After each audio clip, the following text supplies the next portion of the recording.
After selecting the Meteor file and saving the project, now the first step in the project is to give the variant over here. So when you see over here, VCO new simulation variant. So here now variant number 1 will going to give. So let's say with a different condition, if I want to save the project or if I want to do the project, that also we can just do it over here. So in the variant number 1, when we start, we'll have to give the orientation of the solar panel and the solar array. So basically when we see this particular window over here, so you will find over here what kind of a system that we want.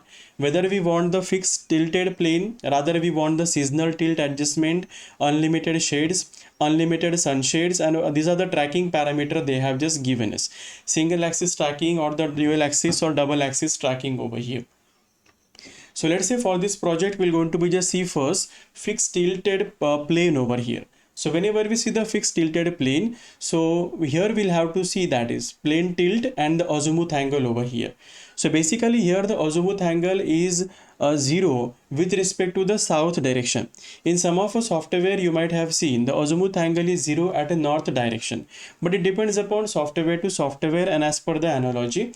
So here with respect to south direction, the azimuth angle is 0 has been written. So this site is located in the northern hemisphere of an earth. So that is why we want to orient the solar panel towards the true south direction. And that is why it is an azimuth angle 0. We keep it as it is.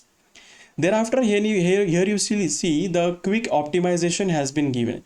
Optimization with respect to the yearly irradiation yield, summer and the winter basis. So let's say seasonal basis, if we are tilting or changing the solar panel angle, then we can use this particular parameter. Rather, if I want to fix the solar panel throughout the year, then we have to use the yearly irradiation yield over here. Now here, when you see this yearly meteor yield, transposition factor 1.08, loss with respect to the optimum minus of 0.3%, global on the collector field or the plane 2029 kilowatt hour per meter square, and simultaneously you can just see this particular graph. What is the optimum losses will be there and what is the plane orientation that we want to keep. So here from the graph also we can analyze. Now how we can change this particular tilt angle. Whenever we change this tilt angle by clicking on this red dot, and you can just orient like this actually as per the requirement over here. So how we can just able to change this, we'll have to see that whatever the loss with respect to optimum will be there, it should be 0. It means what, some of the radiations are falling on the solar panel and it will going to reflected back to the space without contributing into the generation of an electricity. So we try to keep this particular optimum losses should be 0, and we try to collect the maximum global horizontal irradiation to be placed on the solar panel. So we just see whenever we just tilt this tilt angle, we have to focus on this loss with respect to the optimum size over here. So here we're going to be changed now and we'll see this loss with respect to optimum should be 0. So now I'm just increasing the tilt angle like this, and here we're going to be find the global GHI which is falling on the solar panel, which is the highest could be possible as in 2035 kilowatt hour per meter square basis over here, actually yearly basis we can see. And now we can just fix this tilt angle as an 23.2 over here. So we just remember this tilt angle what we have taken for a solar panel, 23.2. Keep the azimuth angle as an 0 over here and we're going to be save this particular data. Similarly, when you can just see here, that is a seasonal tilt angle method, then ultimate shade method. When we see the seasonal tilt angle, so on the season wise we'll have to give the tilt angle. Let's say in the winter season steep radiations are falling on a side, so that is why the inclination of an panel will be more.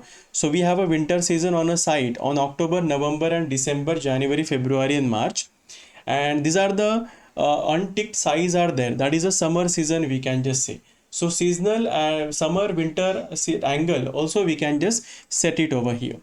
Similarly, for the tracking type of a mechanism also north to south tracking, here we can able to see that facing the axis azimuth is 0, backtracking and the irradiance optimization we can take. We can select the axis tilt and the axis azimuth also for this particular site. Thereafter, when we see the tracking the two axes, so here we'll have to give the minimum tilt, maximum tilt, minimum azimuth and the maximum azimuth over here. So like this, automatically the software that will going to be adjust as per the tracking and the fixed way that will have to be choose for orientation of an solar panel. So here we're going to be keep the fixed tilt plane on the particular residential scale type of an project. And once again, we're going to be see yearly irradiation level. We try to just rotate it and we're going to be find this. This angle is coming near about 24 or 23 that will going to be C. So here slightly 1 kilowatt hour per meter square has been increased as per the new variant, but it is closely to that point only. Hardly plus or minus 5% changes will going to be happen with respect to this plane tilt, but it is ranging from 23 to 24. So on an average we're going to be take it now 24 as per the zero requirement. It has been just given over here. And once we have taken this, again we're going to be just click on this OK button. So once we have just click on this OK button, then you can see the green parameter here for the orientation. Now we'll have to proceed for the user needs and the further parameter.